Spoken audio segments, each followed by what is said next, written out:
नेपाल, बांग्लादेश, श्रीलंका और मेडागास्कर में generation Z के एहतजाज के बाद शुमाली अफ्रीका मुल्क मोरक्को में जेनजी ने एहतजाज शुरू कर दिया है। वहाँ की सरकार के खिलाफ जेनजी सड़कों पर उतर आए हैं। सड़कों पर हालात क्या है, तस्वीरें आपके सामने हैं।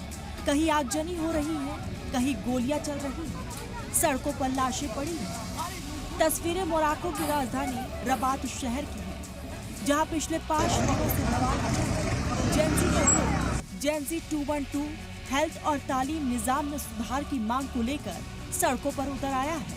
5 दिनों से चल रहे एहतजाज में तशद्दुद इस कदर भड़क उठा है कि 150 से ज्यादा गाड़ियां आग के हवाले हो चुकी हैं। 263 पुलिस वाले जख्मी हैं, 400 से ज्यादा गिरफ्तार और 300 लोग जख्मी हो चुके हैं।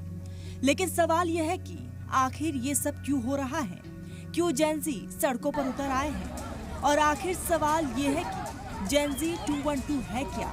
दरअसल मोरक्को का युद्ध 2030 फीफा वर्ल्ड कप पर अरबों के खर्च से नाराज है, जबकि स्कूल हॉस्पिटल बदहाल है, यानी तालीम और सेहत निजाम एकदम चरमा गई है।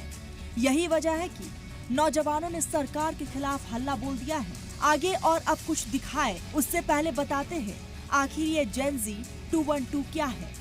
आपको बता दे, जेनजी 212 मोरक्को में नौजवानों का एक ग्रुप है। ये हाल ही में तश्कील किया एक ऑनलाइन ग्रुप है, आमतौर पर डिस्कॉर्ड के जरिए चलता है।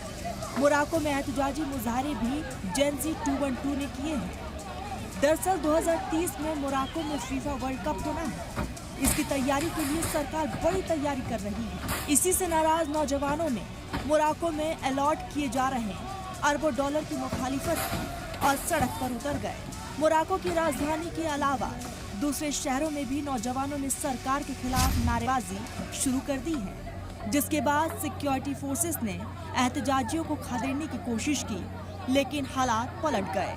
सिक्योरिटी फोर्सेस के साथ झड़प हुई, पत्थरबाजी हुई और कहा जा रहा है कि पूर्ण तशद्दुद झड़प में सिक्योरिटी फोर्सेस पर पेट्रोल बम भी फेंके गए। वहीं इस पूरे मामले में 409 लोगों को हिरासत में लिया गया। 263 पुलिस अफसर जख्मी हुए हैं, जबकि 23 एहतजाजी भी जख्मी हुए हैं। झड़पों में शदीद नुकसान हुआ है, जिसमें 140 से ज्यादा पुलिस गाड़ी और 20 प्राइवेट कारें आग के हवाले कर दी गई है। मोरक्को में फिलहाल हालात खौफनाक हैं। कहीं लूट मची है, कहीं आगजनी है, कहीं नौजवानों को सिक्योरिटी फोर्सेस गोलाबारी कर रहे हैं, तो कहीं जेनजी पत्थरबाजी कर रहे हैं, जिसके चलते कई जगह कर्फ्यू लगाया गया है। लेकिन सवाल है कि जेनजी के इस एहतजाजी मुजाहरे और गुस्से के चलते क्या ममालिक में सरकारें गिर गई हैं? ब्यूरो रिपोर्ट, सलामती।